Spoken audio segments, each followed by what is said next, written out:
Yeah, it was just that. Pretty wild roller coaster. Got off practice, got the phone call that they need me in case of an emergency. Flew out there, and obviously they didn't need me. But just being there was pretty cool. Just be around the guys for a little bit and to watch the game live. So you stayed for the game and flew back this morning? Yep. Did you have any inkling whatsoever that you would get a call? No. It was pretty out of the blue. I mean, I had a couple talks with my agents that, prior that it could be a possibility. Didn't really think it was going to happen, and then obviously it did. And it's just kind of one of those things that, in the sport of hockey, you got to be able to be ready whenever your name's called for, whatever it may be. So it's kind of one of those situations. Between not getting selected to the roster and just not being able to play yesterday, I mean, how motivating is that to earn a spot on that Olympic team next year?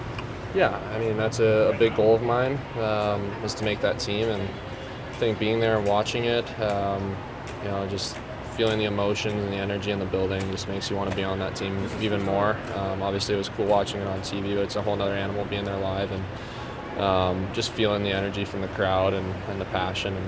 And to be able to just kind of picture yourself on the ice gives you chills. So that'd be pretty amazing.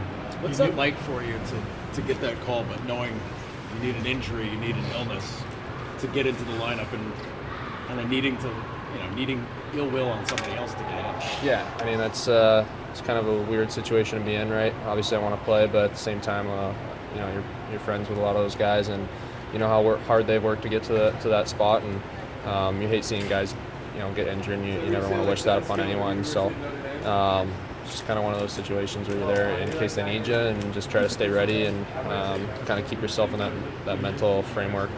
You might be stepping in here. So. I know you were 16 when you played with a bunch of those guys, actually, for the program. But if you would have played, would it have helped that you had been teammates with someone, even though it was a while ago when you were teenagers? Yeah, for sure. I mean, I know a lot of those guys just playing, with them at the program or World Juniors or different USA camps. And then even if you haven't played with them, you've played against them, and you're familiar with a lot of them. So I think it's pretty easy, especially jumping with players of that caliber.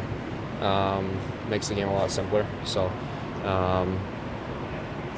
it definitely is a positive. I would say that being familiar with a lot of those guys would have made the situation a little more comfortable. How much does, you mentioned that being in the building, feeling the atmosphere just makes you that much hungrier to get to the Olympics, but does it also maybe add to the hunger to create, have those meaningful games here? Yeah, of course. Yeah.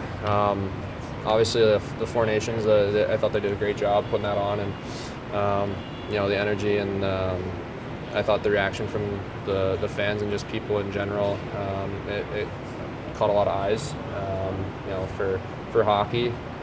But with that being said, it's a short tournament, it's 4 games, and the season is obviously the priority, where your meaningful games are in playoffs and trying to win a Stanley Cup.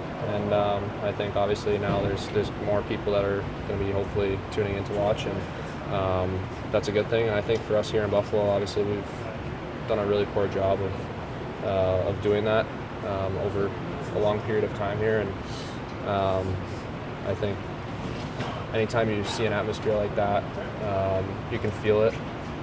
I think it just gives you kind of those chills and something that you want, and I think that's something that our group's working towards to try to build. I think.